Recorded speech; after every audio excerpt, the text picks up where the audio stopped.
I am here. I Super. just unmuted it. Okay. You're good. Now everybody has to approve that that recording thing, and then I'm recording, and I will send this to you all later on today when it's finished processing. Okay, welcome to class. It's good to have you all. So I've got Dripping Springs, Middle East, Oman, Finger Lakes of New York, and then Milt, you're in Houston, and then Laura, you're in the Houston area too? Yeah, Woodlands. Woodlands area. Okay, see, we got everybody scattered around. So welcome very much. Welcome for coming. Welcome everybody. Thanks for coming. I hope you enjoy this. So this one is going to be landscape photography, and everybody got your handout? Yes. Okay. Yes. Okay, good. So with landscape photography, we're going to get into, of course, all the equipment that you need and some other things that you need to think about. But I think for me, the key is that you've got to think about where you are going and what you are going to encounter when you are there, whether it's going to be fall colors or whether you're going someplace for the Milky Way, or whether you're going to some exotic location. This is in Sevilla, Spain, and I knew that we were going to be there on full moon night when the full moon would rise. And so I made sure that we were in position so that the group could photograph it. So wherever you're going to do your landscape photography, understand that there is some preliminary work ahead of time. When we went to Naples, I had to figure out where we could go at sunrise and sunset, what it would look like, what the foreground would look like. And even if it's something, the little serendipity that happens when you're on location with landscape photography, you just have to think about where you are. I've been to Big Ben a jillion times in my life, but the sunrise or the sunset is always slightly different through the window view, the iconic view in Big Ben National Park. So for each location that you're going to, think in advance where you're going, what the possibilities are, so that you can at least cover some of the bases before you go. So let's talk about basic equipment needs. So let me see. I know, Suzanne, you've got the 7D, right? Correct. Right. And Linda, you've got the 5D or the R5, right? And Sarah, what are you using? Sony R7 3A. Okay, so you full frame on your R7, right? Mm-hmm. Yeah. And then Milton, what do you have? Both the R7 and the Canon 7D. Okay, good. And Laura, which one are you on now? R6. R6. Okay, super. Okay. So when thinking about your equipment needs, then we start with the body, whether it's got a crop sensor or whether it's got a full frame sensor. But thinking about your equipment needs, you want a lens that is wide enough that you almost see your peripheral vision. So if you want to hold your hands out to your side and move your hands in until you can see the palms of your hands, you kind of want that field of view, because this is what we would get if we turned our head this way and turned our head this way and moved our head up and moved our head down. So that's moving you into, on a full frame camera, a 24-105 would be just barely enough, but you're 15. And then on a crop sensor, that would be on the 7D, the crop sensor, that would be your 15-85. But then your super wide angle lenses, that would be your 16-35 or your 15-35 on a full frame sensor camera. And that would be your 10-22 on a cropped sensor camera. So that's where you don't know, you not only get your hands in your frame of your peripheral vision, but then if you move your head, now you can see your hands in the opposite direction as well. So your super wides are enough so that if you moved your head from side to side, you're going to get that field of view. And that is most of the time what we're looking for in landscape photography, is that super wide field of view. So where we look all the way from side to side. And then sometimes, though, we are going to want to narrow things down a bit. So if you notice previous shot, here's the mountain range right here, and here's the little white church right here. So if you keep those as your reference points, then this is your super wide view. But then this might even be something like 100 millimeters. So if you changed another lens, or you put your 100 to 500 on, or your 100 to 400, then this would be 100 millimeters. So sometimes with landscape photography, we're going to want to use our telephoto lenses, and that makes it a lot of fun. Because then we're narrowing in on just one thing. Or narrowing in, especially on one thing that's happening in the field of view. So this is nearly 500 millimeters to get the Sierra del Carmen's in Mexico from Big Bend National Park. So what lens we use is really kind of up to what's going on in the landscape. And so when you are going to do landscape photography, I encourage you not to go out with just one lens. Maybe your wide angle, and maybe a telephoto, because you never quite know what's going to present itself in the landscape. And then camera settings that we would use when we're out there, these are all just, your basic old ordinary camera settings. I think that we can now use the evaluative or the matrix or the segmented light meter almost all the time. It's interesting, Milton, you took my basic photography class like 20 years ago, didn't you? Right.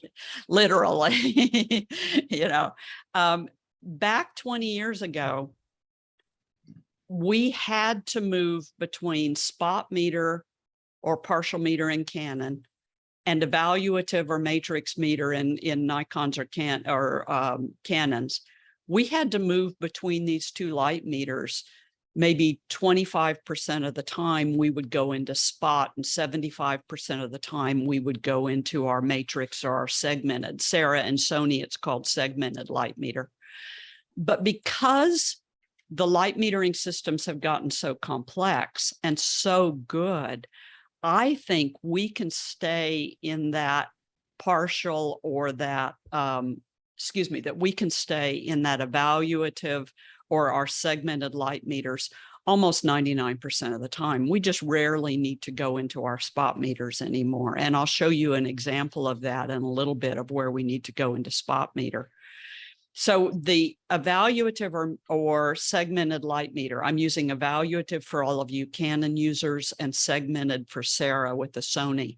This is where the frame, the camera reads the light in the frame in different segments. And with all of your cameras, the light meter is reading in about 50 or 60 different areas of the frame, and then averaging and evaluating. The latest cameras, and all of you all are working with pretty modern cameras, even know when something is very bright in a frame, and they know when something is very dark in a frame. And so we don't have to move between our light meters very much at all anymore. So I think we can pretty much, for landscape photography, leave that camera on evaluative for the Canon users and segmented for the Sony user, because we just don't need to change very much. F-stop, though, we are going to change. And F-stop, we are going to manipulate based on what we're trying to show in the photograph. All of you all have been with me before, so I know you all know this. F2.8 means only 2 things are in focus in the frame, and F22 means that 22 things are in focus in the frame. And so most of the time with our F-stop on our landscape photography, we're going to use an F22 or an F32.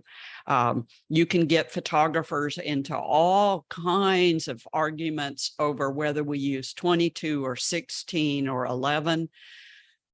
I don't really care. All the tests that I've ever done on it, there's really not that much difference between f/16 and f/22 and f/32, especially with good lenses. And I think all have got good lenses in your camera bags from what I've seen when I've worked with you all. So I'm on if I'm doing landscape photography, I'm on an f/22 most of the time. And, once again, just don't fiddle with it very much. So f/22 or f/32. What you want in a good landscape photograph is you want the edge of the frame right in front of you to be in focus. And you want the area in the background to be in focus as well. And so you want focus all the way through, because in a landscape photograph, we want the viewer to linger in that photograph, and we want the viewer to stay and look at everything throughout the frame. If we're doing macro photography or we're doing portrait photography, we want the viewer to stay on the subject, but not go back into the background. That's why we get that blurred out background with portrait photography or macro photography. But in landscape photography, we want the viewer to go back into the back. We want the viewer to look at everything that's back there. We want to draw the viewer in. And if we want to get something like the starburst, that's an f/22 or an f/32. And the starburst, by the way, is a signature of the lens. So every lens has a signature starburst. How many points come off the star when we form this all comes from f/22, and it's that aperture being closed down a lot, and then that gives us that beautiful starburst.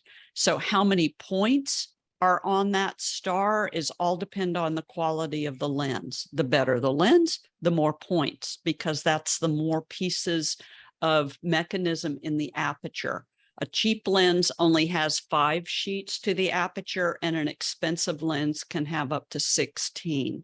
So depending on how many sheets are in the aperture, depends on how many points you're going to get on your starburst. So in the Canon system, for instance, which I'm most familiar with, that is your 16 to 35. That is your new 15 to 35 in the R series. And that is your new 14 to 35 in the R series lenses. And Sarah, I'm sorry, I don't know the wides on yours, but usually your more expensive is going to have a good starburst. Yeah. Does the lens you use for landscapes have a good starburst, or do you know, Sarah? I don't think it does. The current lens that I've been using is the 24 to 105. Yeah. And I think it's a fairly basic quality, like lower quality lens. Yeah. It's not the best. Okay, so that's probably going to have a little bit of a fuzzier starburst on it. I think so. Yeah. Yeah. And this, by the way, is one of the reasons why in landscape photography in particular, we would invest in that better quality super wide lens, because it's just going to give us a better starburst on our sun. But that f/22 is always what gives us that starburst. And if we want that starburst shooting directly into the sun, then we put that camera on f/22 or 32. And also, by the way, we usually stop down, so underexpose by about 1 stop, just to give you a little bit more of a detail on that sun. So that sun and that starburst, once you learn how to do it, can become a quite interesting compositional element in your landscape photography. It works even in the reflections. So here on the reflection in Norway of a tidal pool, you can get that starburst on the sun as well. I like to joke that once a photographer learns to make a starburst, then they've got a starburst on everything. So once you learn how to do it, that's it. We got starburst on everything we can possibly get, because it really does just add to the photograph. It makes the photograph look a little bit more interesting. So shutter speed also, and any questions about f-stops before I leave that one? No. Shutter speed blurs movement or stops movement. So on our shutter speeds, we either blur the movement or we stop the movement. If we want to blur the movement, then we are going in the 1/8 of a second or slower, which means we've got to be on a tripod. So blurring the movement means that we intentionally want to go into that 1/8 of a second or lower. Now you see already that if we're at f22 and we go to an 1/8 of a second, our ISO is fairly low. And so this means we're using tripods for this type of thing. And one of the times that we do use tripods. So if you want your movement in your frame, then this is where we would go into that 1/8 of a second or slower. It's just our benchmark for that. Water blurs at an 1/8 of a second. So if you want any type of water to be blurring, then we would use an 1/8 of a second. Now, on the other hand, if we're doing something like the Northern Lights, if we let that shutter speed go too long, then we just get a whole bunch of green or blue in the sky and we don't get any definition. And so if we're doing something like Northern Lights and we want to get the wave of the light as it comes through the sky, then we have to get a shutter speed that's fast enough to stop the wave of the light as it's coming through the sky. So we have to think about all of the components to make sure that they're all pulling together for what we're trying to do. So your shutter speed is going to depend on if we want to stop movement. Those of you also that have taken my night photography class or any of my night photography classes, see the pinpoint stars in this Northern Lights photograph? And so with all of your wide angle lenses, we do the math formula of 500 divided by the millimeters of the lens, and that gives you your starting point for getting your pinpoint stars. So for my 15 to 35 millimeter R lens, the point where I get pinpoint stars is about 1/10 of a second. So that tells me that in something like this Northern Light photo, that if I know I want to get the pinpoint stars, then my shutter speed, my starting shutter speed is going to be 1/10 of a second. And then if I need, and then hopefully that 1/10 of a second is also going to be enough to stop those lights as they're moving across the sky. So we're juggling two components. I want to make sure that my stars aren't streaked. I want to make my stars nice and pinpoint. But then I also need to have a fast enough shutter speed to make sure that my Northern Lights don't get totally blurred and I don't get just a green sky. So this means I can go 1/10 of a second or faster, because 1/10 of a second is where my stars don't move anymore, or I don't get blurring in my stars. So this means I can go faster if I need to for my Northern Lights. So 1/10 of a second is as slow as I can go with this lens to not get blurred stars. But if I need to get a faster shutter speed to stop the Northern Lights, then I can raise my ISO and get a faster shutter speed.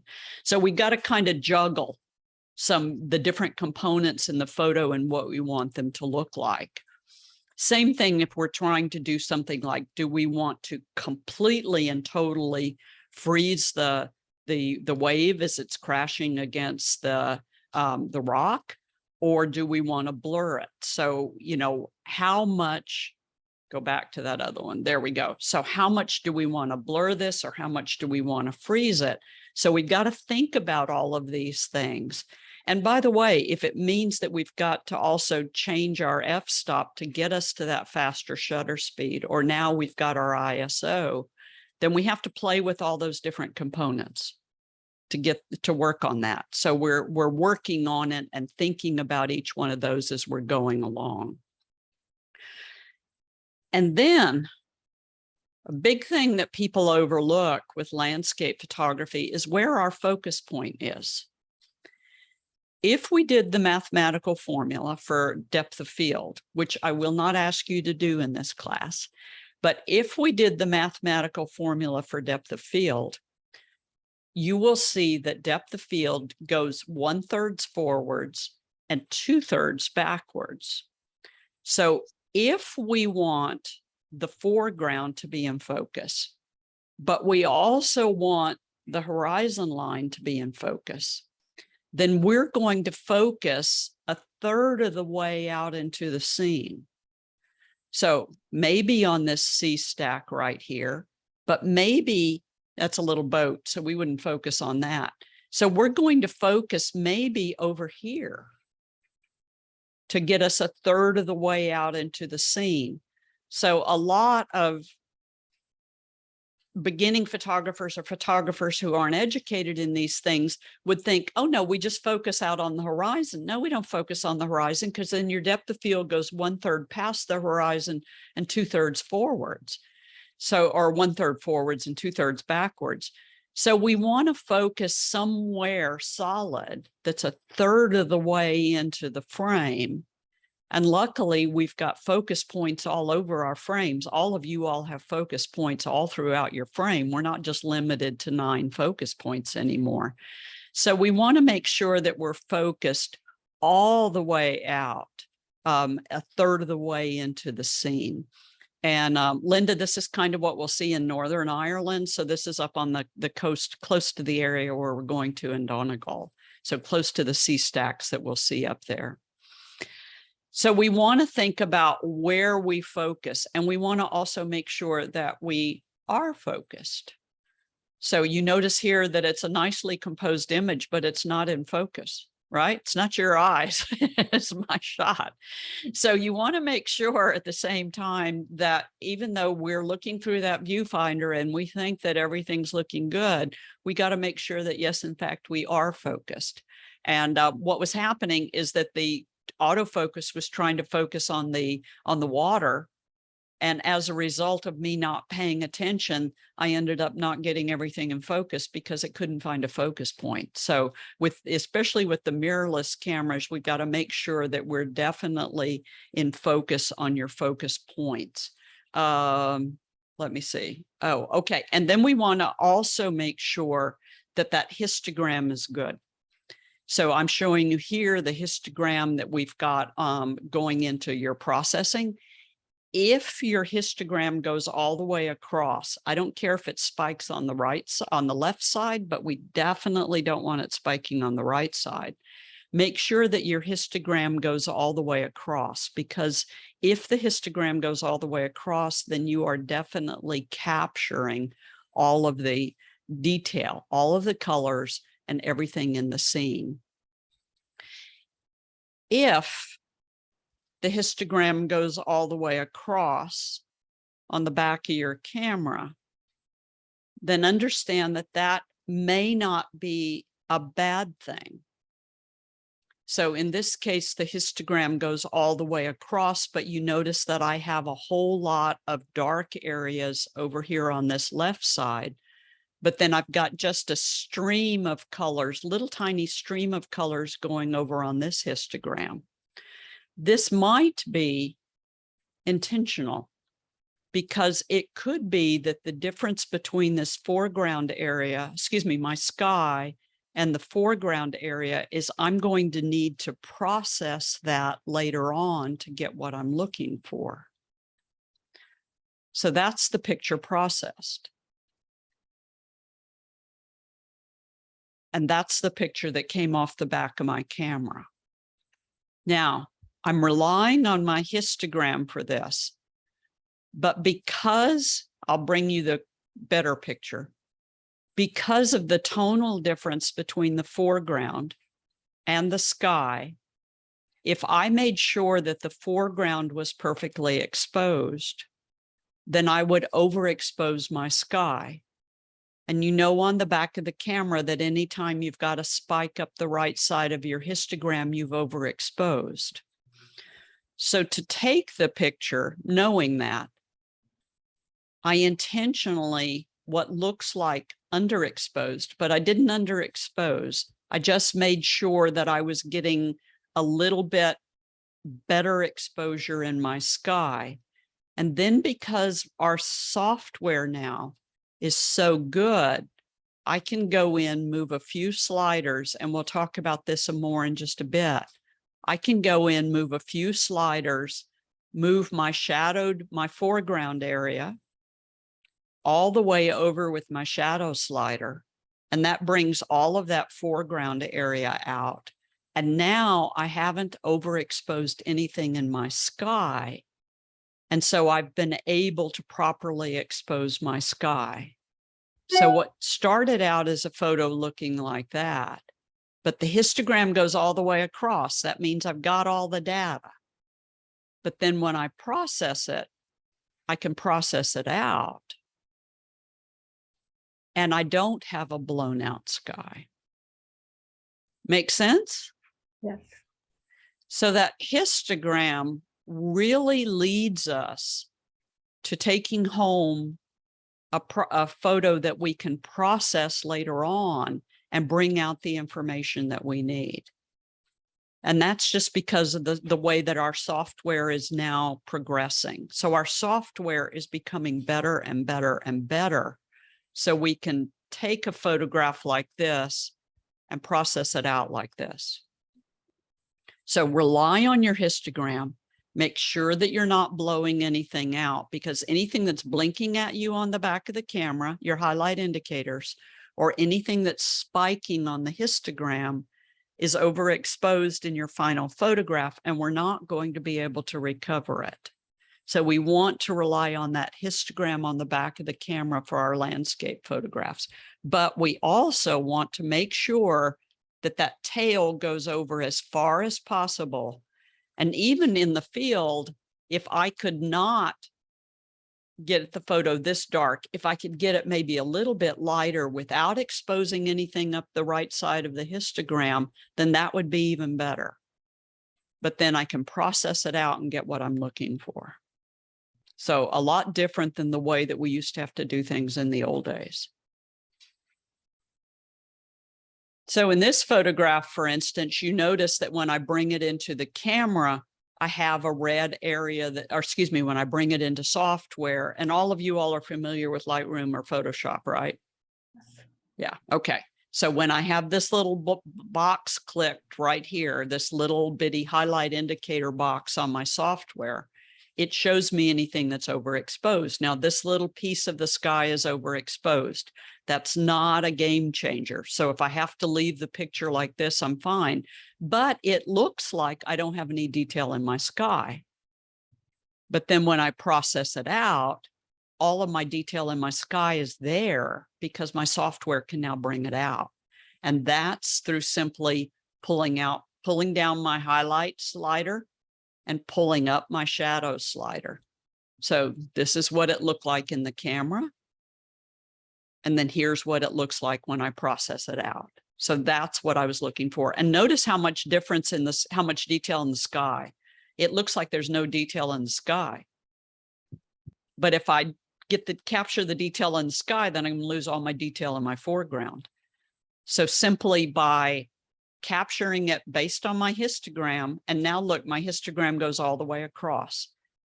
So originally coming out of the camera, going back, my histogram went all the way across, but it did overexpose right there. So I could have taken this in the field and gone down underexposed just a hair. So we're relying on that histogram a lot so that we're bringing home all of the pixels and we can process it out. So trying to get it as close to right in the field, but this difference between foreground and sky is always going to be a challenge in landscape photography. Questions? So this, for instance, is a before and after. So this is what it looked like coming out of the camera. And this is what it looked like once I processed it. So this is a simple before and after. So here it comes out of the camera, and I don't have the histogram before it came out of the camera, but here it comes out of the camera, and you notice that my shadows are a bit dark. So we might get concerned about that. My sky is good though. We want to make sure that brightest area of the frame is good because we can always bring our shadows out. And then when I go in with my vibrance and my saturation, I can pull out the color in the foreground. I can pull out the color in the ocean. And then I can also You notice I didn't have to do any exposure difference here at all. So I didn't have to lighten the entire frame or darken the entire frame.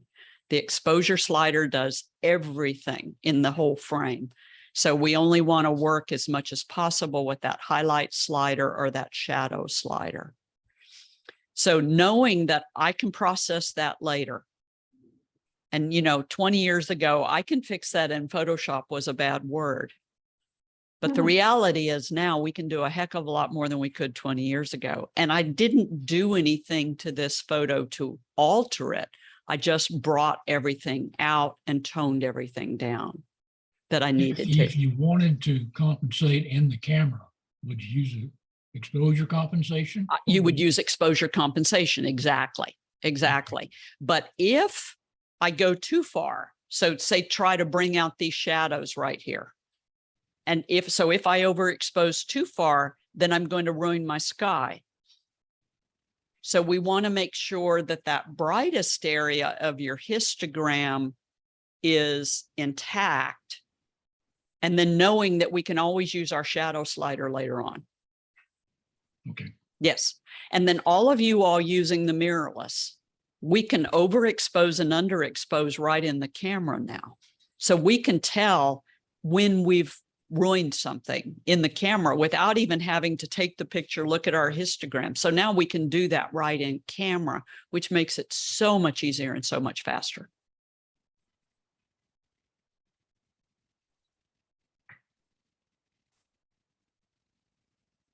Good before I leave that little bit on histogram?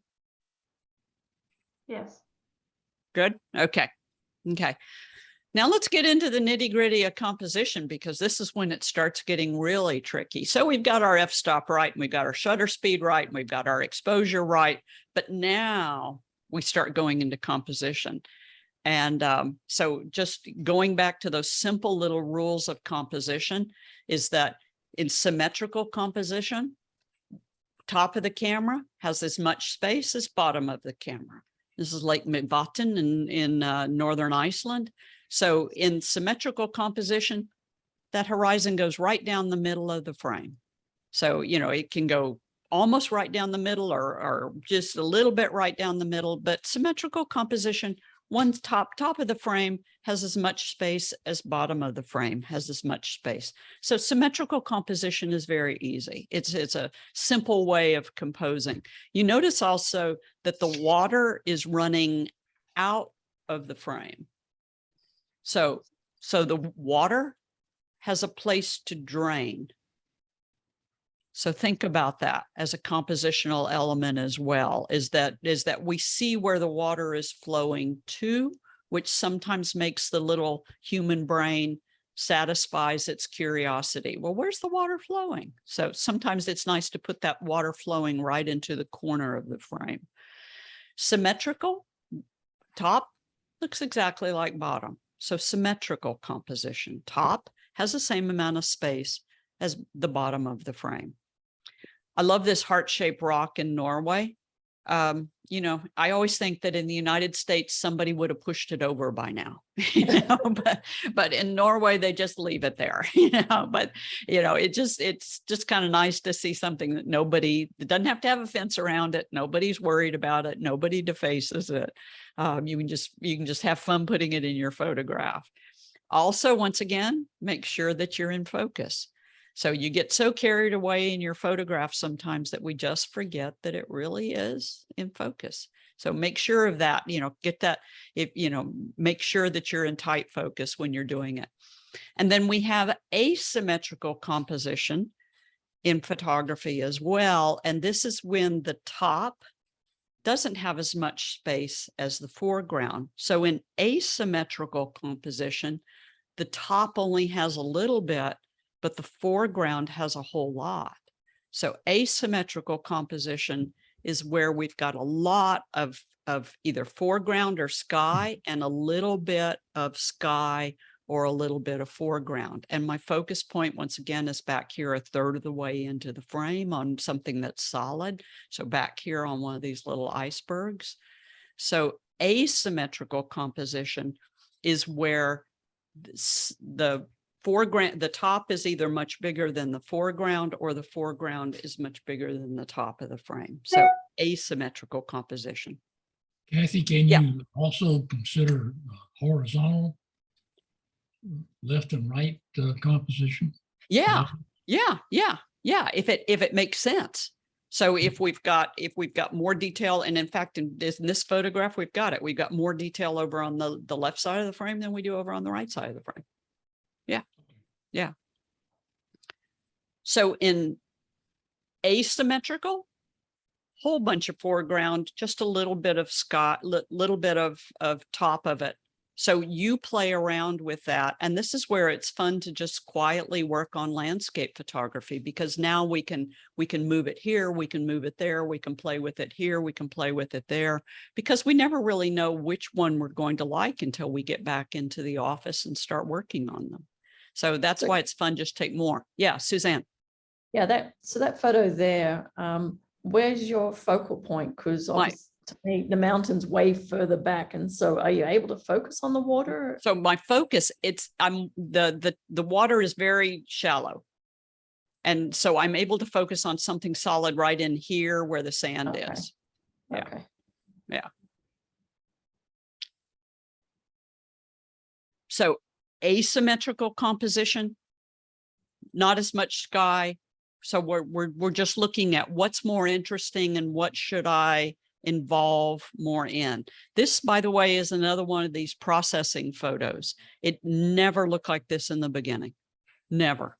It was just a rainy, overcast, dreary day. And it was amazing what was able to be pulled out, because we've got so much data now in our photographs. So it's just absolutely amazing what we can pull out along the way. So rule of thirds, going back to this old rule of thirds, and rule of thirds, by the way, comes to us from the ancient Greeks. So this is, we've been thinking about rule of thirds since the beginning of our culture of Western civilization. So when we're looking at rule of thirds, we divide the frame into 9 equal rectangles. So a line here, and then we take another line here and another line here. So we can either go horizontal rule of thirds, or we can go vertical rule of thirds, or we can overlap them on top of each other. But in this shot with rule of thirds, you see how I have a foreground that's interesting, I have a middle ground that's interesting, and I have a sky that's interesting. So once again, the viewer has 3 different levels in the photograph that they can look at. So we think of rule of thirds as compositional, a third here, a third here, and a third here. But rule of thirds can also be moving people through the frame with the rule of thirds as well. And then we've got this one bright object right here, this church. So we're going to have to think about what we're going to do with that church and where we're going to place that church. Rule of thirds, we've got some foreground, we've got some middle ground, and we've got some sky. This is Romania, really cool country to photograph because it's just got such interesting architecture to it. But also, if we divide the frame into 9 equal rectangles, so we've got a line up here, we've got a line here, we've got a line up and down where the tree is, and another line up and down where the monastery is. And so now we can put our focus point right here, a third of the way into the frame. And then with rule of thirds, we've got a foreground, a misty area, and a sky. But then also, if we divide this thing into 9 equal rectangles, we've got something going on the left, something going on in the middle, and something going on the right.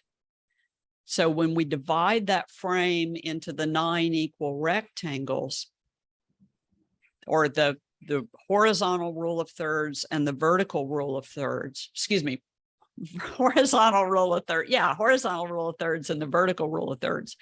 Then that gives us the 9 equal rectangles. And now we can place things in the frame.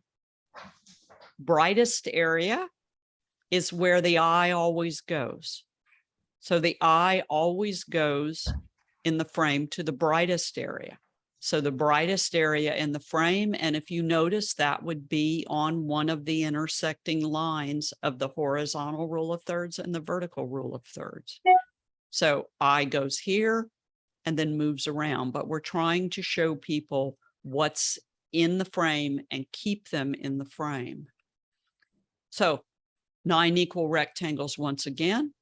So we do that 9 equal rectangles, but we've also got a horizontal line going through here. Focus point is right in here. And then do I put my sun all the way over on, say, right here, or do I leave my sun where it is? This is what we think about in our heads while we're looking through that viewfinder, trying to decide exactly where we're going to put everything. Going back. So horizontal line going through here, which we would have symmetrical. But then if we're doing rule of thirds, we've got something here, we've got something here, and we've got something here. And then top wise, horizontal wise, we've got something up in here, we've got something up in here, and we've got something right here. So different kinds of compositional elements that you can think of with thirds. And then my compositional kind of mental rule for me is if the sky looks good, include a lot of it. So if we're dealing with a scene that's got a great looking sky, then nothing says we have to show people a whole bunch of foreground. And if the sky is interesting and we're going to be able to bring it out, then we don't have to show people a whole lot of foreground. If the sky's not that interesting, then show people a lot of foreground. So by moving the composition around based on what's more interesting, we can decide how much sky to put in our photograph, or how much foreground to put in our photograph. And so hopefully all of this gnarled area over in here is going to bring the viewer in, hopefully, over here to the top of the mountain, and then hopefully going over into the sky. So hopefully it's going to, my intention was to allow the viewer to look all the way around the frame, entering right in here. Hopefully. Make sense? Yes. So if the sky doesn't look good, then don't include a lot of sky in the photograph.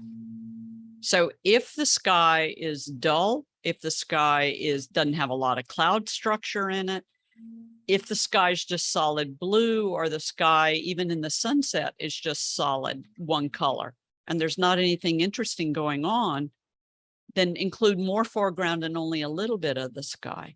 The human brain can figure out there's a sky up there. You don't need to show it to them.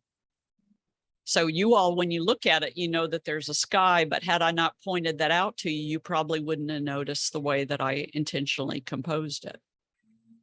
And then once again, the water is draining out of the bottom of the frame. So just in case the human brain wonders where the water is going. So you're just trying to take all those little curiosity things and pull them all together.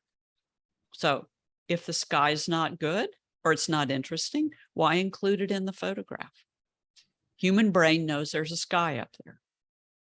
So include more of the foreground and less of the sky. Go back to this one. Do you all do that automatically without thinking about it? I sometimes do it when I have the photo in my computer and I go, oh, that's a cool sky. So I kind of crop it and zoom it, pull it out so there's more sky in the picture, or vice versa. Yeah. Not always when I'm necessarily looking at. Yeah, not when you're out in the field. Have you ever caught yourself just not including a whole lot of sky? Yeah, that's probably because there's something really interesting that I want to grab that I've even forgot about the sky, actually. Yeah. Because it probably by default, it was probably boring. So I didn't even bother with it, right? Yeah. So there wasn't any usually reason to include it. Yeah. Because if it's cool sky, you probably go, oh, that's really cool sky. Exactly. And then you Include it. want to include it. Yeah. But Yeah. then don't feel like you have to show the viewer everything in the foreground unless we just are one of those magic moments where foreground is just as interesting as the sky.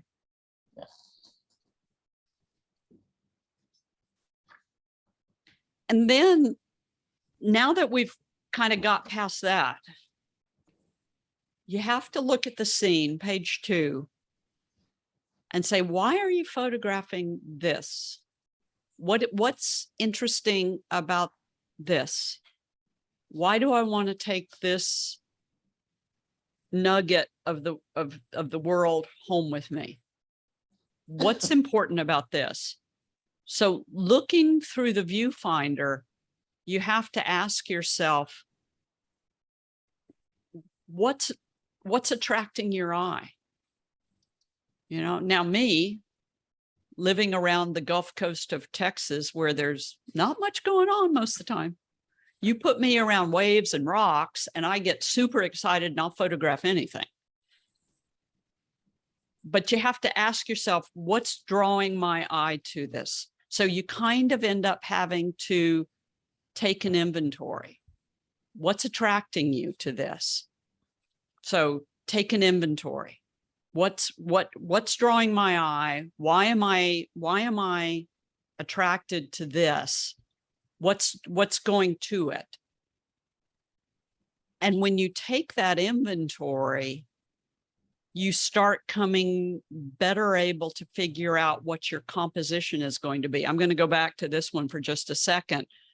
But for instance, you know, this rock leads to this rock, leads to this rock, leads to these rocks, leads to this.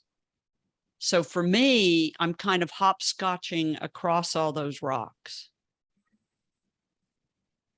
So by taking that inventory, we're thinking about where are we going? So are we going to do it like this? Or are we going to do it like this? What's drawing your eye? And then with me and all of these, it's these rocks leading up to this mountain. So what's drawing my eye and how am I going to get there? So what's drawing your eye? And now how are we going to get the viewer's eye to each one of these items? Because really what you're doing is you're designing a photograph. You're designing something. So this is absolutely no different than laying out a room as an interior decorator would do, or designing a garden as a landscape architect would do.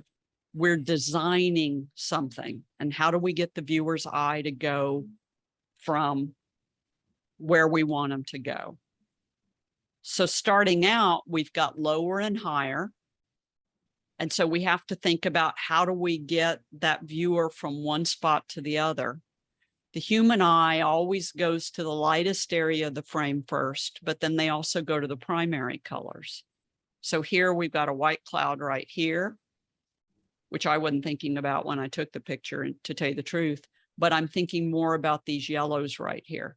So the human eye is going to go primary colors, yellow, reds, and blues. So we've got yellows right here. We've got blues right here. And I'm then hoping that the viewer is going to go over here. So you're trying to think about how are we going to draw the eye of the viewer from here to here to here. So we're designing this photograph. So going, you know, moving the human eye around. So moving the human eye around, lower to higher. So how do we get the viewer where we want them to go? Viewer comes in here, I hope, moves down the river, hits this lighter area right here, studies the sky, and then comes back in. You're trying to keep that viewer inside that picture as much as you possibly can. So moving them around. We can do this also. And by the way, this is the Rio Grande River. So if you've ever worried about the border between Mexico and the United States, this is it right here. So You know, Yep. that's the river. You know, and it was dry the last time I was there. So the cows were walking across all the time. So that just gives you an idea. So thinking about where's my starting point? How do I get the viewer where I want them to go? So where's my starting point? How do I get my viewer where I want them to go? I've got some solid objects right over here, colorful objects right in here, and then hopefully the viewer's eye is moving over in here based on the way that it's designed and the way that it's laid out. So how do we get the viewer from one place to the other inside of your frame? So Kathy, Yeah. I have a question. Maybe I'll answer it myself. So the focus point here would be probably further away into those buildings, or are you further away up the tree? I'm 'Cause the gonna, tree's close. the tree's a lot further away than it looks. Okay. So I'm going to go either on the top of one of these buildings. And to tell you the truth, in this case, I might even do this cathedral point just so I make sure that the cathedral's in focus. But I Yeah. might do the tree or the top of the cathedral, Okay. So Third it of the still way. is the whole picture. Yeah. Okay.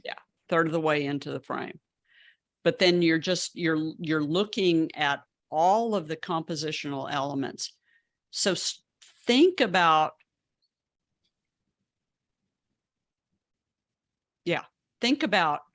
frames and anchors.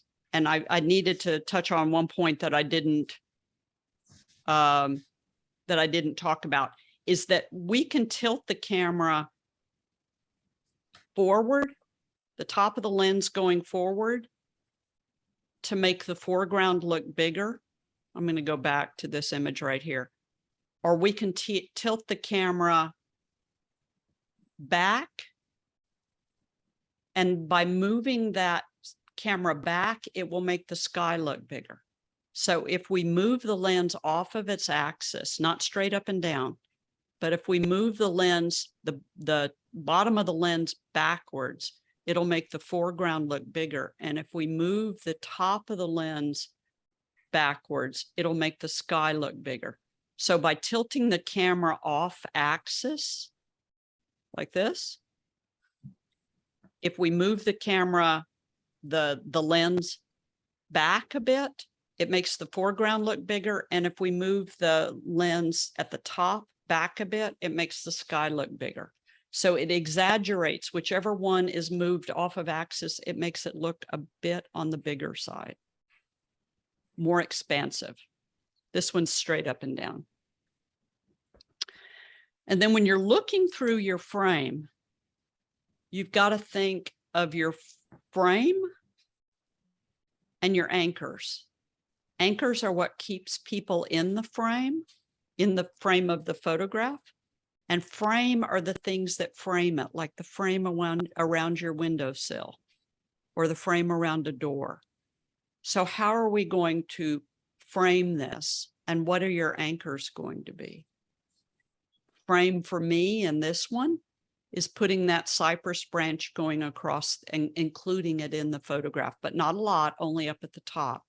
So this kind of gives me a frame at the top of the photograph. And then anchors, solid portions, anchoring down here, anchoring here, and anchoring here. So this means that we've got these places in the frame that are solid, that are going to attract the eye. And I'm kind of confusing my terms here because in the picture, this means that we have things that are anchoring the picture, but we also have things that are framing the photograph.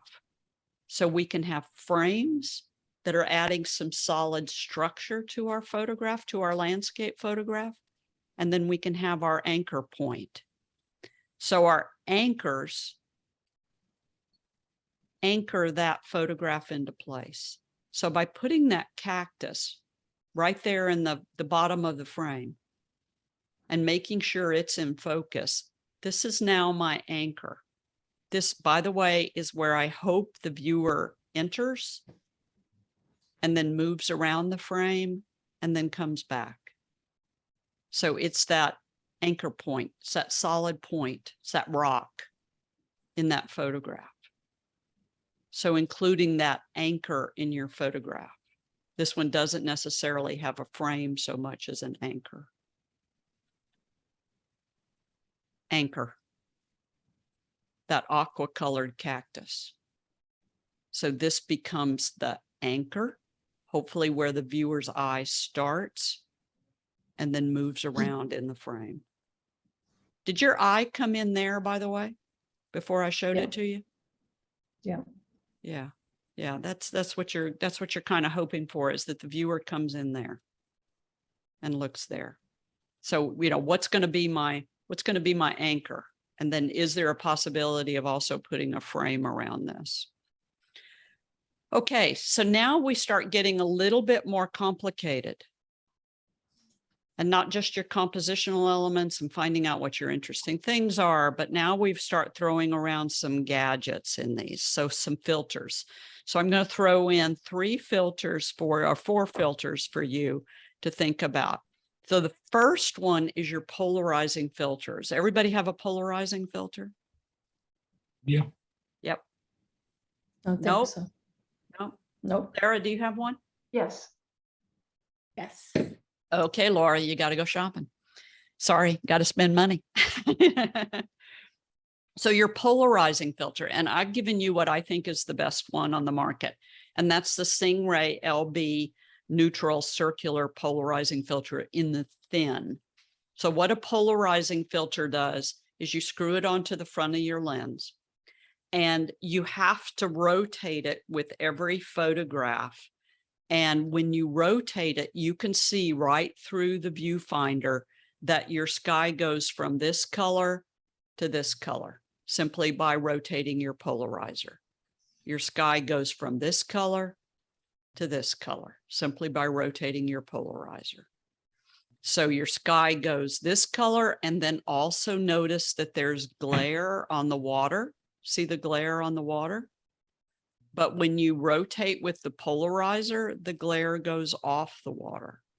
So anytime that we see that glare on the water, then we definitely want to screw on a polarizer and see if we can get rid of that glare.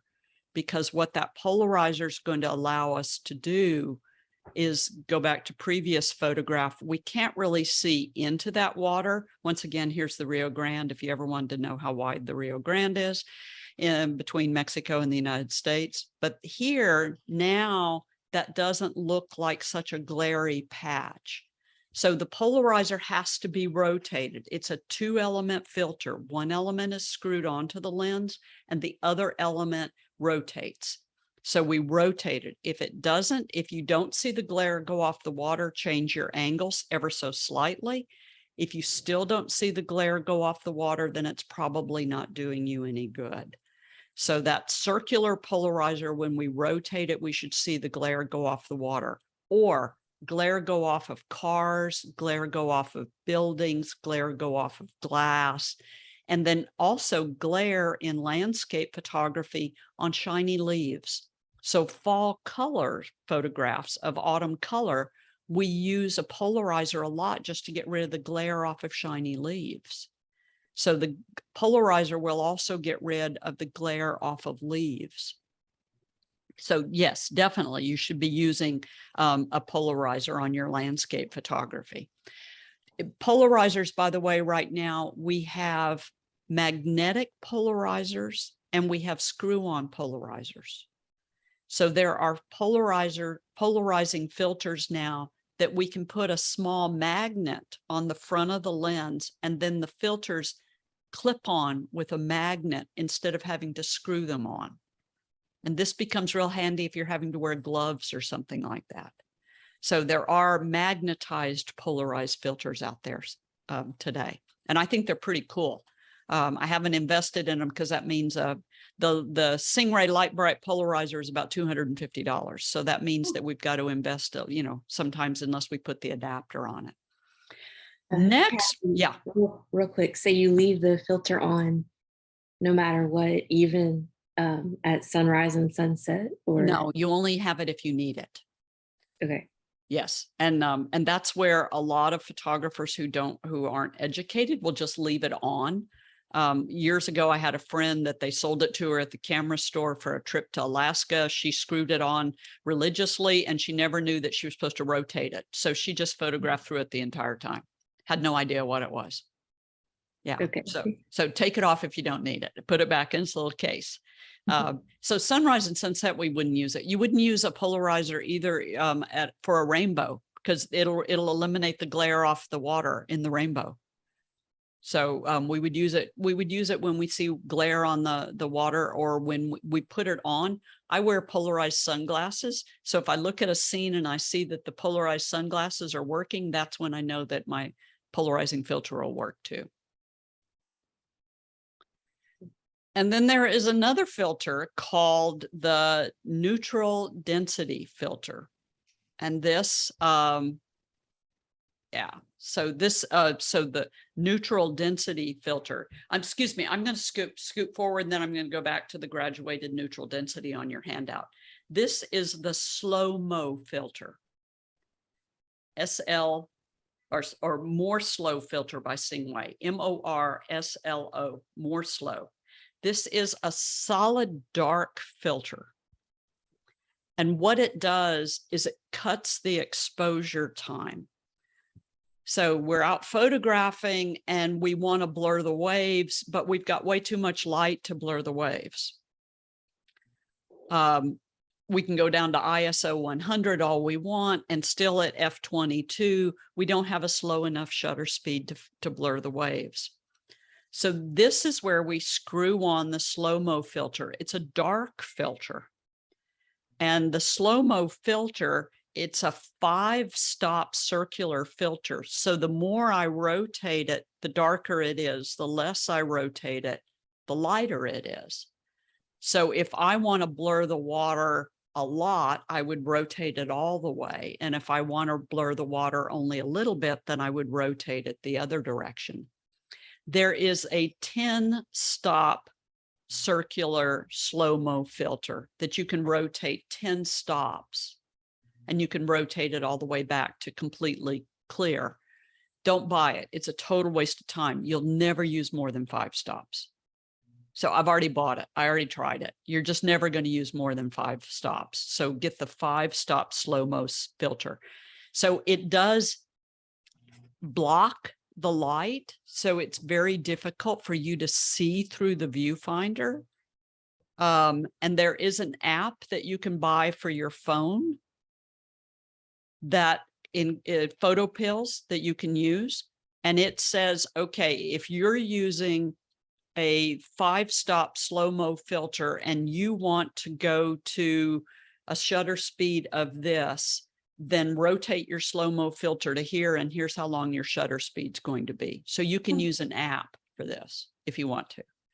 Once again, slowly sitting down by the side of the ocean. Hopefully nobody's in the car waiting for you, honking the horn, you know, because this is some thought, you know, that we gotta think about this. So hopefully somebody's not pacing around asking you how long you're going to be here, because this exposure could end up being 3 or 4 minutes. And then I need to look at it on the back of the camera to see whether it got what I wanted it or whether I need to go another 3 or 4 minutes. So this is where, if you look at this shot, you'll see I've completely blurred out the waves. There are no waves at all. But do I want to be able to see some movement in these waves? So do I want to go a full 5-minute exposure or do I only want to go a 3-minute exposure? I just used 8 minutes of your time. So hopefully your traveling companion is not pacing by the car at this point, wanting to, you know, looking at their watch, wanting to know when we're leaving. So the slow-mo filter means that we really do slow these things down. But this, during the daytime, is the only way that we're going to be able to blur out all those waves. So if we've got good light outside and we're trying to blur out these ocean waves, then the only way we're going to be able to do this is with a slow-mo filter. Because we're just not going to be able to get a slow enough exposure. And then go back up to the graduated filter. So the Stingray graduated neutral density filter. This is a filter where it's clear on the bottom and darker on the top, or darker on the top and clear on the bottom, whichever way you want to go. And this is the way that we used to photograph landscape photography. Milton, when you went to Ireland with me, did you use this filter all those years ago? Still got them right here. You still got it. Okay. Okay, good. There it is. Okay. Hold it up so everybody can see. Here's the holder for it. The Yeah. holder. So you got to have the holder, and both of these people have the holder. It screws onto the front of your lens. And then you've got to slide this filter in and out. There you go. And you see that it's clear on the top, on the bottom, like Milton, hold it up just a bit. Yeah, there you go. So it's clear on the bottom and smoky up on the top. Oh, good. Clear on the top and smoky in the bottom, the way that Milton's holding it up. This is where, in the old days, we didn't have software to let us balance the foreground against the sky.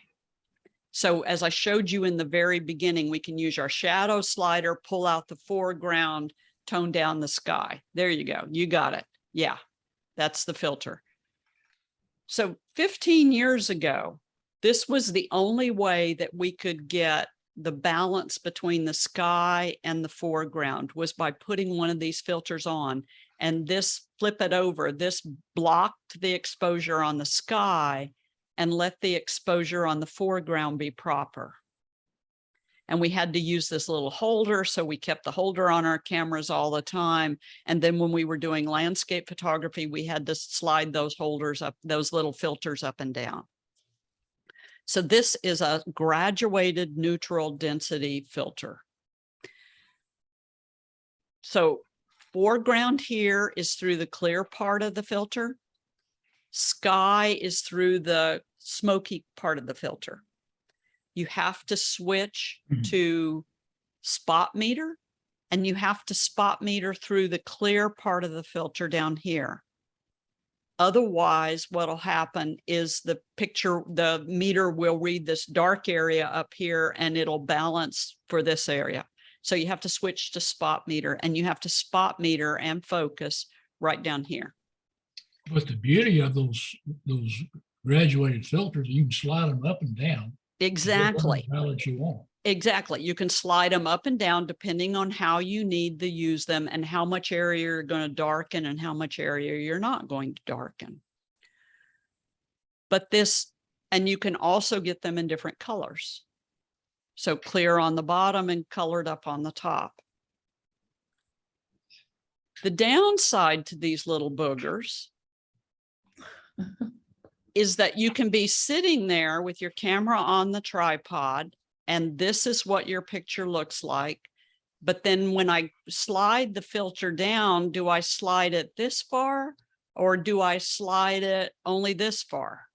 And this is where you're looking on the back of the camera and moving them down and moving them up, depending on how you want your photograph to look. I think you were with me for this one, Milton.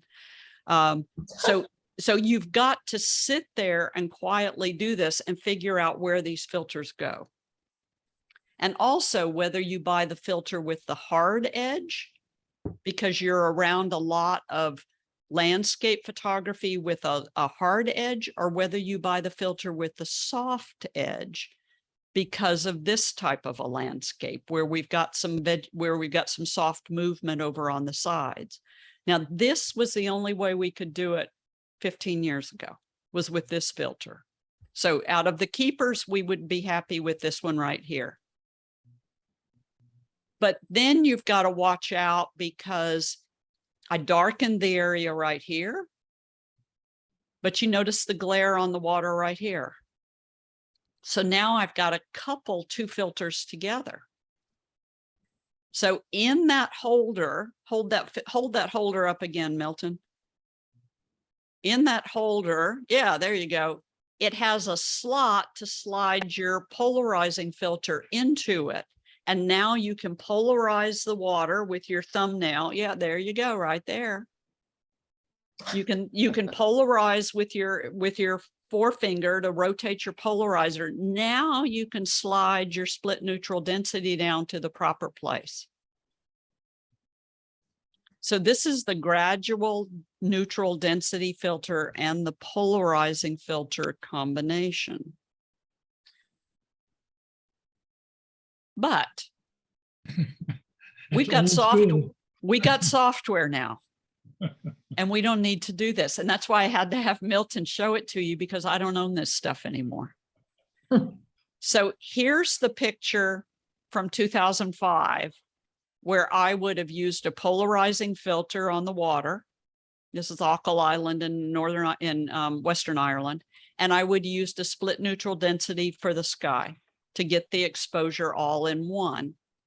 I took this picture yesterday and processed it out with the new software. And now I don't have to worry about a split neutral density on the top. And yes, I should have used a polarizer on the whole scene to get rid of the glare on the water. So we can do this in software now, instead of having to add these filters in the field, except the polarizing filter. We cannot replace the polarizing filter. So instead of stacking all these filters on top of each other and having to worry about raindrops and smudges and all that other stuff, and the holder that you had to keep screwed on your camera all the time, now that polarizing filter and then processing afterwards allows us to do what the graduated neutral density filter used to do. So we can't replace the slow-mo filter, and we cannot replace the polarizing filter, but we can replace that little irritating graduated neutral density filter. So we can replace that now. And here's how I processed that picture, by the way. In your Lightroom or your Photoshop, we have the filters right here. And one of those filters, so in your Lightroom or your Adobe Camera Raw, one of those filters is a graduated filter. And all I did was pull it down right here. So these filters in your Lightroom or your Adobe Camera Raw, one of them is now a graduated filter. You just pull it down. And now when you process, I just turned it red so you all can see it. Now, when I use these sliders, I'm only working on that top portion of the photograph. And so that's how we can work on just the sky versus just the foreground now, thanks to that graduated filter. So once we got that graduated filter in Adobe Camera Raw and Lightroom, the filter itself, carrying it around in our camera bag, just became non-necessary. Unless you're just going to sit out there on a rock and get it perfect in the field. Then you can use it if you want to. So polarizer to get rid of the glare. That's a definite. Later on, we can bring out the shadows. We can work on that sky through the graduated filter. So making sure that we've got that polarizer to get rid of the glare on the water, that gives us what we need. And then we can always use our shadow slider on the shadow area. And we can always use that graduated filter on the sky area, the graduated filter in Lightroom or Photoshop. So we just have to make sure we capture it correctly, compose it correctly, use that polarizer, and then we can always process it later on. Questions on that before I leave it with those filters? Yes, you've mentioned adapters before because we have different size lenses. Can you go over that? Yeah. Every lens has its own filter opening. So it's either a 77 or an 82 or a 72 or something like that. So when you're buying the circular filters, they only are going to fit a lens that has a 77 opening or an 82 opening or a 56 opening. The beauty of that Koken system that Milton was showing is that you could buy the little adapter rings. You could buy that holder And then you could buy the rectangular filters so they fit on every one of your lenses. But today, Sony and Canon, almost every Canon lens in the professional line has a 77 millimeter opening. So if you pay attention to that when you're buying your lenses and only buy lenses with 77 millimeter openings, then all your filters are going to fit all your lenses. So we don't need to worry so much about that anymore. Sarah, do you know on your Sonys if they all have the same openings? I think they do. I'm not sure. I think when we get into like the 200 to 600, those might be different. Yes. Yeah, But like other than that, I think they're pretty much the same. yeah. And you see your filter size just by looking on the edge of your lens. Right.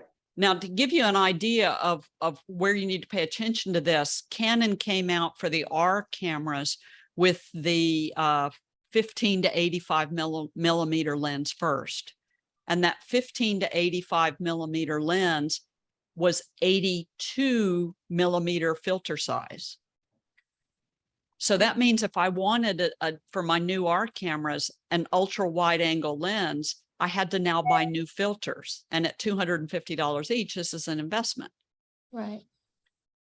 And then a year after I bought all the new filters, then Canon came out with the 14 to 35 millimeter wide angle lens, and it's a 77 millimeter. So my 24 to 105 is 77, my 100 to 500 is 77, and now my 14 to 85. So it helps just to pay attention to these filter sizes when you're buying these lenses.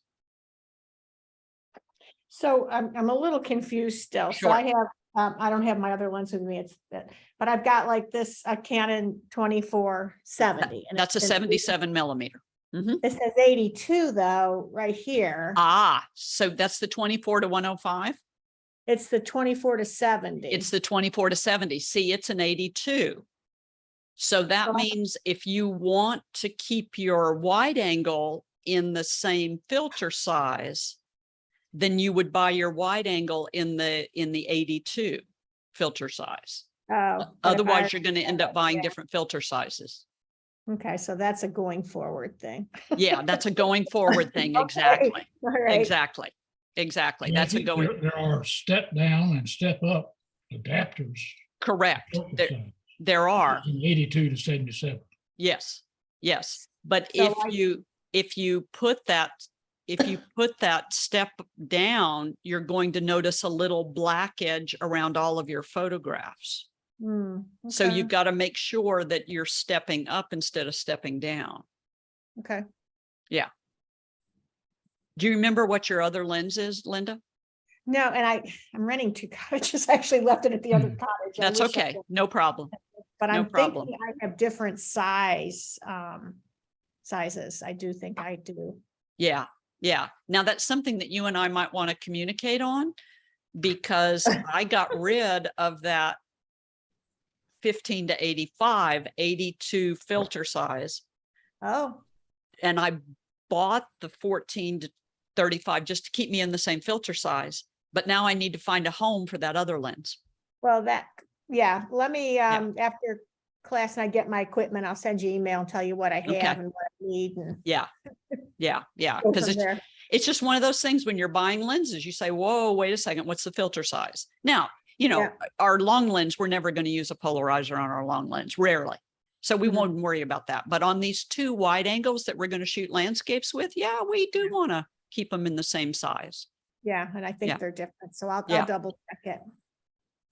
And you see how Canon, between two very similar lenses, 24 to 70 and 24 to 105, one of them's an 82 and one of them's a 77. You see that. And the same thing on their 14 to 35 and their 15 to 35. One's an 82 and one's a 77. And I think that's the case because I have the 15 to 35 and I'm thinking that's the 77, but it's not with me right now. Yeah. Yeah. Or you might be in good shape. Yeah. Okay. So with landscape photography, I really encourage you to give yourself a project. And why you want to give yourself a project is thinking forward of what you're going to do with these landscape photographs. Give yourself a project. So for instance, I'm working on and have been working on for about the past 8 or 9 years, a whole series of blue landscapes. So I'm working on blue landscapes. So this is just a project that I'm working on. It gives me something for my little human brain to work on. So I work on these sort of abstract blue photographs. This is my little thing.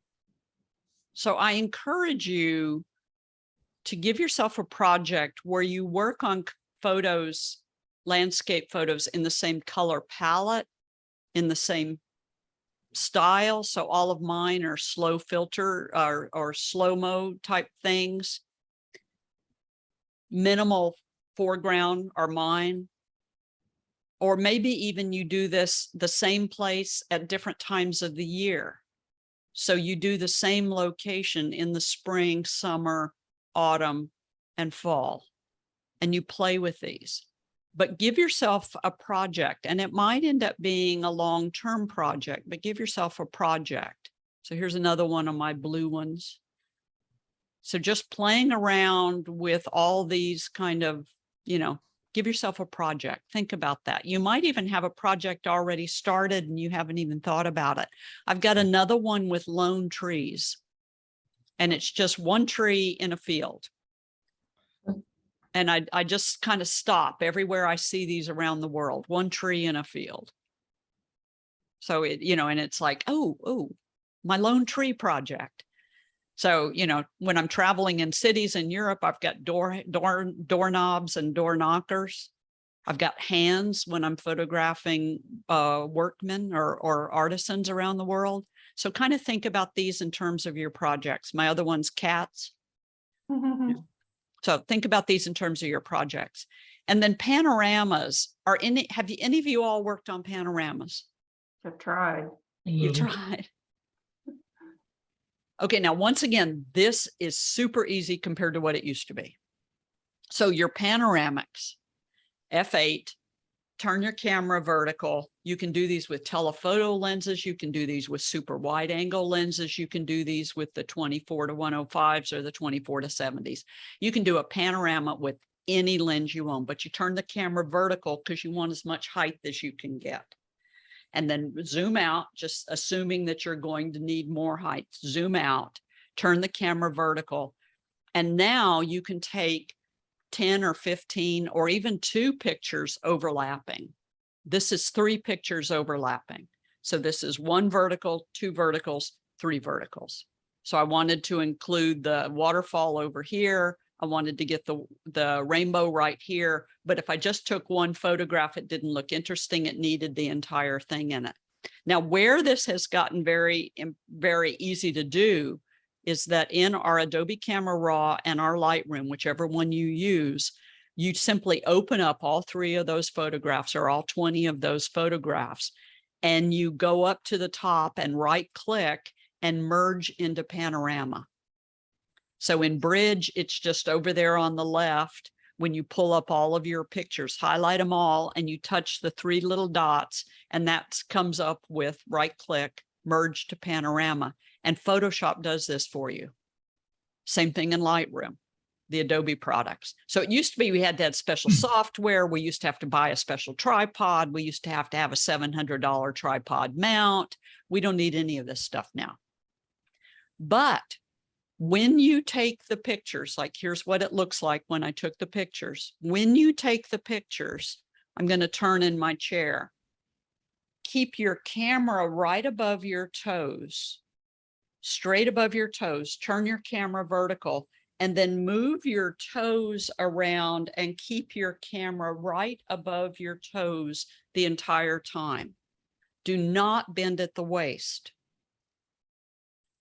So if you simply stand tall, put your camera right over your toes, and then move your toes in a little semicircle you can go all the way around just hand holding. And then when you see all of these pictures, you're going to take them into Bridge, Adobe Camera Raw, or Lightroom, whichever one you want. Click on the little icon up at the top to merge to HDR, and then it's going to merge it to an HDR, and you don't have to do anything else. We used to have to do all kinds of work on these things. You don't have to do anything anymore. And then you crop it, and you got a panorama. That's what you get. So you can't even tell that it's been blended. So there's the pieces. There's the final photograph.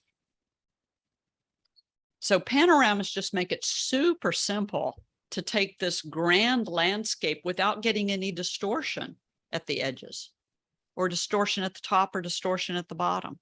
So the key is, once again, keep that camera right over your toes and pivot with your body, with your toes, and keep the camera right over your toes. You can do this with 150 pictures if you want to. You can do this with just 2 pictures or 3 pictures. Super, Okay. super simple. Yeah. So Kathy, why wouldn't you put it in your tripod and then just move your tripod Because you're going to get this.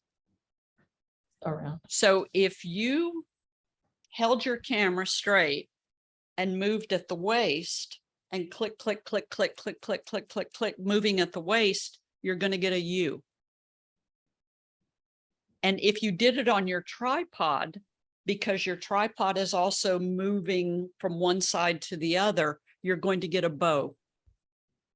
So Okay. the neat thing about keeping the camera right over your toes as you're moving, you don't even have to go tripod, but It's as always you're moving, straight. it's always straight. And then with Okay. each picture, we're just focusing. So I use like a focus point in the middle and just click, click, click, click, click, click, click, click, click. And by the way, if you miss one of the parts, go back and do it again. Just rotate back around, do it again, and you can throw away the mess ups. Or if your camera failed to focus on one of them, just redo it. Don't move, just stay there. Just go back and redo the little mess up point. And then we throw away the one that messed up and add the one that didn't mess up. Unbelievably simple because of the advent of software. So it makes it really, really nice. Now, Suzanne, if I were trying to blur the waves on every single photograph, then I would have to do it on tripod. And the same thing if I were doing a panorama of the Milky Way, I would have to do it on tripod. So Okay. then it just becomes a little more complicated. But if you bend at the waist, you get a U. That's what happens. So don't bend at the waist. Remember, keep that camera right over your toes the whole time. So, if I had to do it on tripod, I would probably move the front leg of the tripod on every one of them and keep the camera right over the front leg because you're doing it vertical. Why wouldn't you just, Say it again, Sarah. sorry, the cat just muted the thing for me. Why wouldn't you just turn it on the ball head? If you turn it on, you could turn it on the ball head too, if you wanted to, but you're just trying to make sure that you're keeping it at the same upright angle every single time. Okay. Yeah, so you could turn it on the ball head. Yeah. This is a panorama. So the beautiful thing with panoramas is they're easy to do. We don't have to do a lot of software work with them. The software does all the work on them. If you have the polarizer on, by the way, it's going to be a little bit more complicated because it might change as you move around. But this is a panorama. This is a panorama.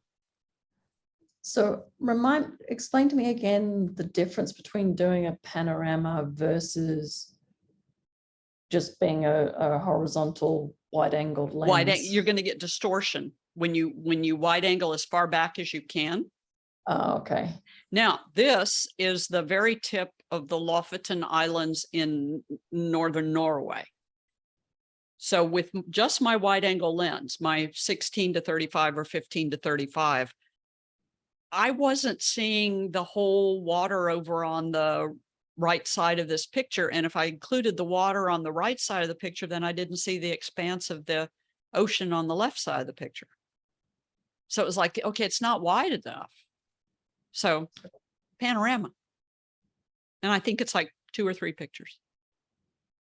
So pretty simple to do, doesn't take a lot of setup to do, and pretty easy. Now, high dynamic range is where we're going to take 4 or 5, 2 to 7 pictures of exactly the same scene, but we're going to go from underexposed by 3 stops, underexposed by 2 stops, underexposed by 1 stop, properly exposed, 1 over, 2 over, 3 over. That would be 7 photos. The R cameras and the Suzanne, your camera, I'm sure Sarah, yours does too. We have an auto HDR in the camera. Yes. Now it'll process, but we don't want that. We want to process it ourselves. So if I set my R cameras just to do an HDR with 5 photos, I click the button, it takes 5 photos automatically going from underexposed to overexposed. So your HDR photographs are where we go from dark to light in one photograph and we blend them together. So this is when it's really complex lighting that we would do this. And we used to have to do more HDR. But now, because we've got such really cool software, we don't have to do as many HDRs.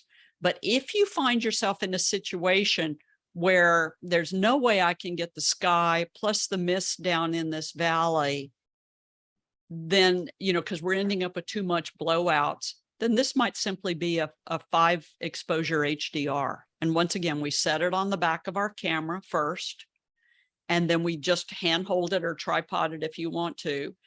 Click the button. It takes 5 photos, one right after the other. And I don't even have to, on the R cameras, push the shutter button down 5 times. Suzanne, on your camera, you got to push the shutter button down 5 times. But on the R cameras, we just push it down once and it takes 5 pictures. And then we blend it. So this is when we can blend. Here's a HDR shot where the sky and the foreground were just too much. Couldn't quite get them. So I figured, well, what the heck? I'll take one way and one the other way, and I'll do an HDR and just blend it later on when I get home, just in case. So sometimes if we see a whole lot of difference between our lights and our darks, then it might be that we HDR. Once again, we used to do this a lot, but because of software right now, we just don't have to do it as much. This is another HDR. And the HDR, the advantage of HDR is I can get down into all the little shadows because I'm taking one photo that's overexposed. So all the detail back into my shadows is exposed, is properly exposed. The HDR in Lightroom and Adobe Camera Raw still is atrocious. So this is where, for high dynamic range, you want to go into Nik or Topaz, the add-on softwares that you buy. Nik does an amazing job. Topaz does an amazing job. But Lightroom and Photoshop still do not do a really good job. It's there, but it still doesn't do a really good job. Have you all tried HDR? Yeah. Milt, you have, I know, right? Not recently. Not a long time ago, though, right? Yes. Oh, yeah. Yeah. Yeah, because we had to do it a long time ago, where we just don't have to do it as much now. Yeah. So now let's move into some weird stuff. And these are all in your, down on the bottom in your processing tools on your Lightroom and Adobe Camera Raw. So these are your processing tools way at the bottom of Lightroom or Adobe Camera Raw that you might not have known what you used them for. And color grading, colors across from each other on the color wheel look better. So blues across from yellows look better. So color grading is where we go in and we work on those colors that are across from each other on the color wheel and bring the photo more in harmony with each other. There are a ton of presets that you can buy that will do this. Those are in your Nik and your Topaz softwares. You can also buy these for Lightroom, and you can buy them for Adobe Camera Raw as well. And if you look under in your Lightroom and Adobe Camera Raw, Adobe already gave us a whole bunch of new presets. So these are some presets that are even in there. But what's happening with color grading is you're getting the colors that are across from each other in the color wheel. We're getting them to be more pronounced. So your blues and your golds, your purples and your golds. So those same in the color palette, the blues and the golds. So color grading is where we're pulling those colors. We're letting the software pull those colors together for us. So your color grading, is this one what let me make sure I'm going to show you that. Yeah, here's color grading. So your color grading, this is what it looks like. And this is where we can go in here and play around with these little, how far in our shadows are. Now, what I've done here is I've opened up my shadows, and now I'm adding colors to my shadows. I'm not going to touch my highlights. And then I'm adding certain colors to my midtones. So this is what color grading is. And I encourage you just to go in there and play. So it's just working on trying to get your color tones to be better and to look better. Where was Oh. this photo taken? This is the Cliffs of Kilkee in Western Ireland. Okay. Yeah. It looks exactly like Newfoundland. It's very much like those cliffs in Newfoundland. Yes, it is. It is. But those are those ocean cliffs in this is Western Ireland. Yeah. Okay. Yeah. So by simply playing around, I'm changing the color of my shadows. I'm changing the color of my grass to move them more in harmony with each other. So that's what color grading is. Calibration, it's down there too. Calibration is where we're moving the sliders. We're moving the red slider to adjust the red colors in the photograph.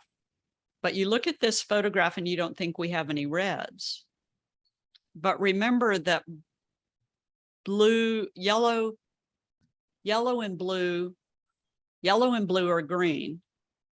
And then red and yellow are orange. Red and blue are our purples, right? So we start mixing these colors together. So we look at this picture and we think we don't have any reds in it. But when we start playing around, you'll start noticing that there's color tones in all these shades, and there's color tones in all the greens.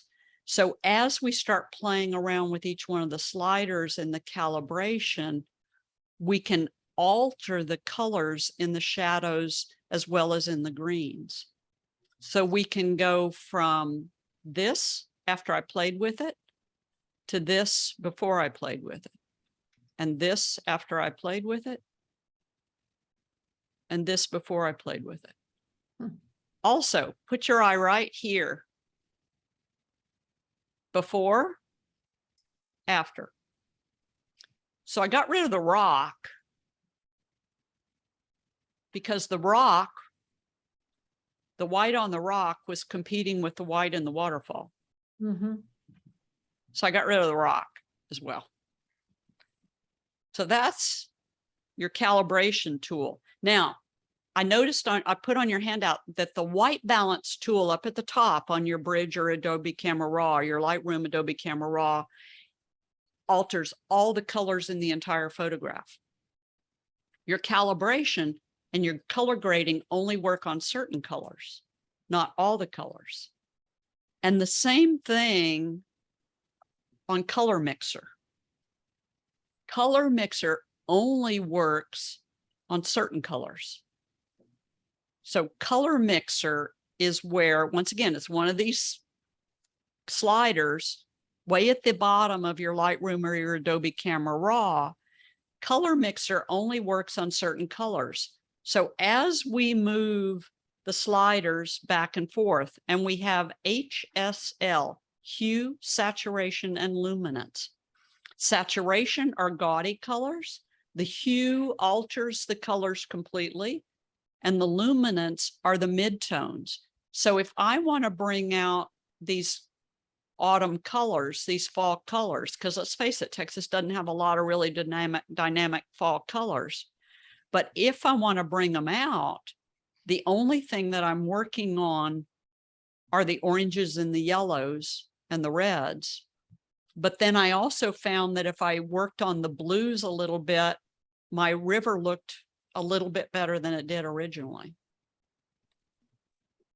So this is the hue, saturation, and luminance, or as it's called now, Color Mixer.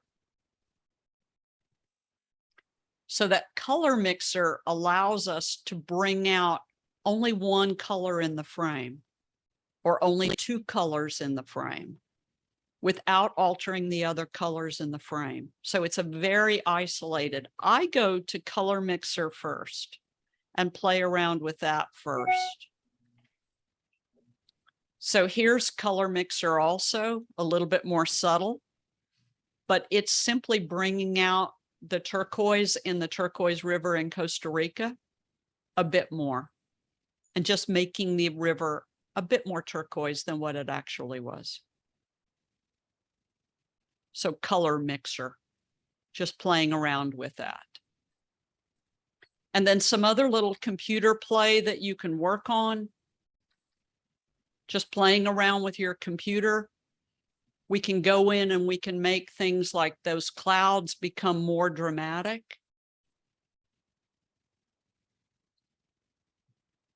Simply with our brush. And that masking brush in either Adobe Camera Raw or Lightroom allows us just to work on that color up there.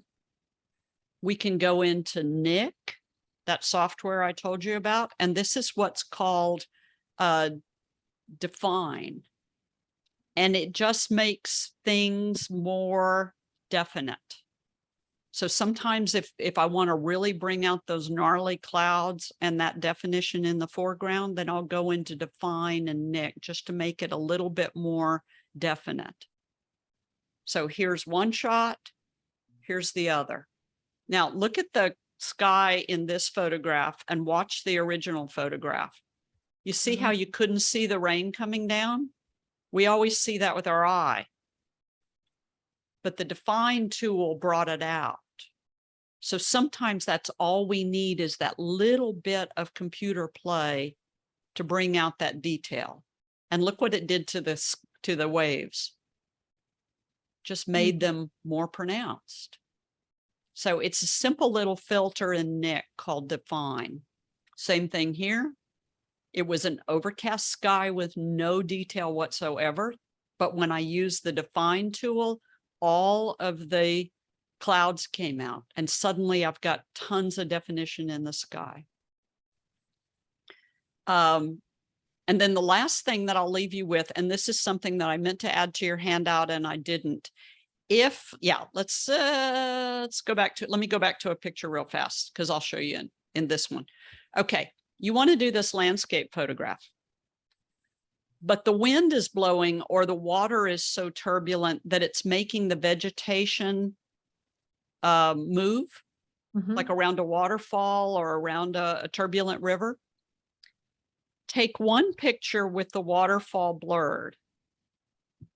Don't move the tripod. Take a second photograph with a faster shutter speed, still balancing your light meter, so that all the vegetation is nice and firm. And then we layer those together, use a brush in layers, and we cut through to make the vegetation all super solid, but the water blurred. And then maybe you want a little bit more turbulence right in this little area or right around this rock. We can also cut through there. So sometimes with these landscape photographs, we're taking 3 photos, one fast shutter speed, one slow shutter speed, and one in the middle. We're putting them on top of each other. And then when we put them on top of each other, we can blur this area and make this area nice and solid just by using our layers and our brushes. So with landscape photography, I think we use a lot more computer play than with our macro photography and with our bird photography. I think we use a lot more computer play with our landscape photography. So questions? I have a quick one. I wrote down the color mixer. What was the H for? Hue, You, And then what was the, you said like the saturation? saturation, and luminance. But what, So- what did the hue do? Hue, in this picture right here, I could Uh-huh. turn the blue bicycle and the blue front door and the blue shop front aqua, Okay, or I could turn them purple so you can take a specific color and change it. completely. Okay, Now, in saturation and luminance, I can take the blue slider in hue, in luminance, that's the undertones. And I can take the blue slider and just make all those blues a little bit more poppy. okay, I can take the red slider in this photograph on the geraniums and I can make them stand out more. okay. how does that differ from the HLS panel? It used to be called the HSL panel, hue, saturation, and luminance panel, and it's now called the color mixer panel. Oh, okay. Just has a new name. Same as what we used to do before. Yeah. So coming up, I've got workflow for wildlife photographers next Monday night. Hummingbird photography, these are real live classes where I take you to a park where we photograph hummingbirds. And these are on my website, and they're on the 28th of September in the morning and the 30th of September in the afternoon here in the Houston area. And then workshop things coming up, Costa Rica coming up, and then I've got Alaska whales. This is only a 6-day trip. We just go to Sitka, Alaska, unpack our bags, stay in the same hotel the whole time, and we photograph the bubble feeding whales from a boat. Romania for the birds in the Danube Delta, provided the war in Ukraine. You know. And then Alaska breeding birds, once again, just a 6-day trip. Sitka, Alaska, same boat, get on the boat, go out and do the breeding birds at the breeding islands. And then Florence, Tuscany, and Venice. This is your trip, isn't it, Sarah? Yeah. Yeah, and that'll be in September. Mhm. Yeah, just, you know, beautiful, one of my favorite trips in the world. So that's where we're going next year. Okay. This year, there's still openings on Ireland if you want to go, still openings on Norway if you want to go, and still openings on Spain if you want to go. So, You don't have the creative workshop on there. I signed up. for the creative workshop, I forgot that. Yes, it is it's in December and it's in Rockport. And as far as I know, there's still a couple of openings on that one. Did you register for that one, Linda? Yeah, I'm signed up for it. I was just waiting to see where I should make a hotel reservation. Yeah. I'll decide shortly where I make my hotel reservation. Okay, Okay. sounds good. Then I'll let you know. Yeah. Okay. That's all my stuff I've got for you. I threw tons of stuff at you. So I hope you enjoy it as you're working through it. If you've got any questions, then send me an email. I'll send you the recording tomorrow.